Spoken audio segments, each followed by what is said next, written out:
Hello guys, আজ মঙ্গলবার, ওই জন্য বজরংবলী মন্দিরে পুজো দিতে গেছিলাম। এটা আমার বাড়ির সামনে, কর্ণাটকে আজকে মন্দিরটি। ঘর থেকে হেঁটে হেঁটে গেছিলাম একা। আজ এখন হনুমান জয়ন্তী আছে, কালকে 2 তারিখে সম্ভবত, সেই জন্য এখন পুরো সাজানো হয়েছে, পুরো ঝান্ডা দিয়ে পুরো রাস্তা সব কিছু সাজানো হয়েছে। মন্দির আজকে একদম ফাঁকা ছিল, আমি একাই ছিলাম, ওই জন্য কিছু ভিডিও করে নিলাম, কেউ ছিল না বলে।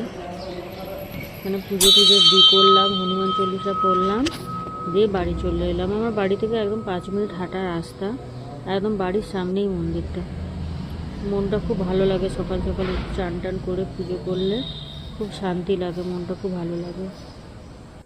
আর যেহেতু হনুমান জয়ন্তী সম্ভবত 1 তারিখ কি 2 তারিখ, তো সেই জন্য পুরো সাজানো হয়েছে মন্দির।